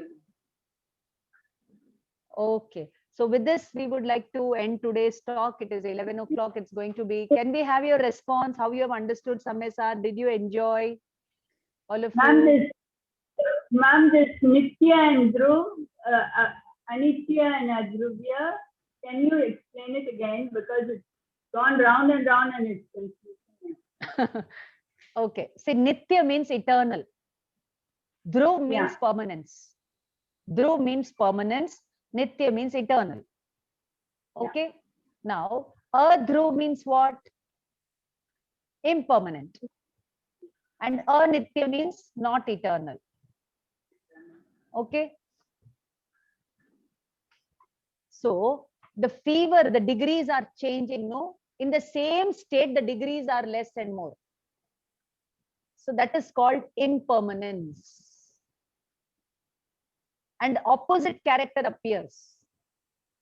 So that is called non-eternal. Like, see, today you are in this house, tomorrow you go to another house. So that Paryaya is non-eternal. In the same house, you are going round and round. So Adhruv. What, Kajal?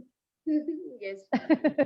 In the same house, you go round and round. You are not fixed in one place. So that is Adhruv. And you leave this house and you go to a hut, you go to a palace, you go to opposite direction. So that is Anitya. In the same state, you are moving. So that is Adhruv. So Siddha Bhagwan are in the same state, but still their Paryaya is Adhruv.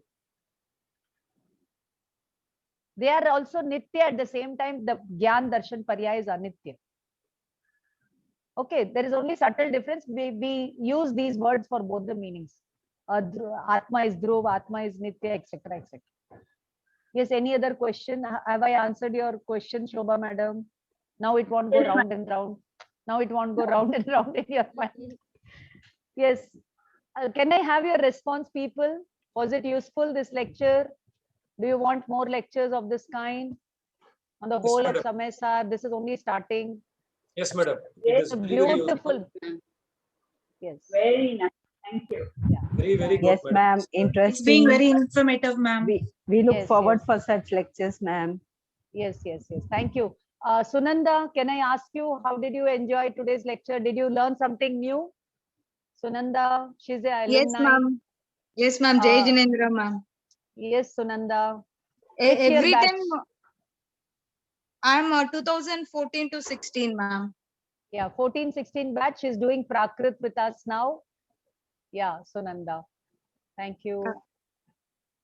Yes, anybody else who would like to respond? Alpa Kothari. Alpa ji.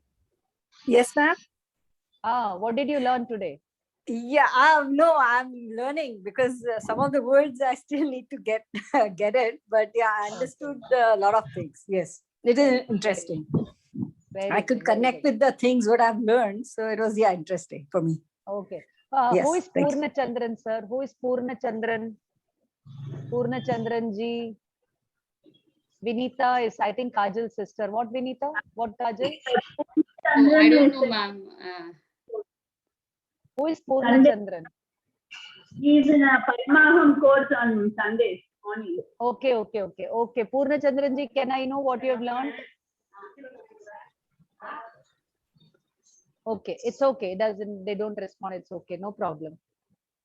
Okay, chalo, Jai Jinendra, everybody. Thank you. See you all next Friday. And students, tomorrow we'll be having our Pravachan Sar class. Yeah. Jai Jinendra. Thank you so much, madam. Jai Jinendra, thank you so much. Thank you, ma'am. Thank you very much, Jinendra.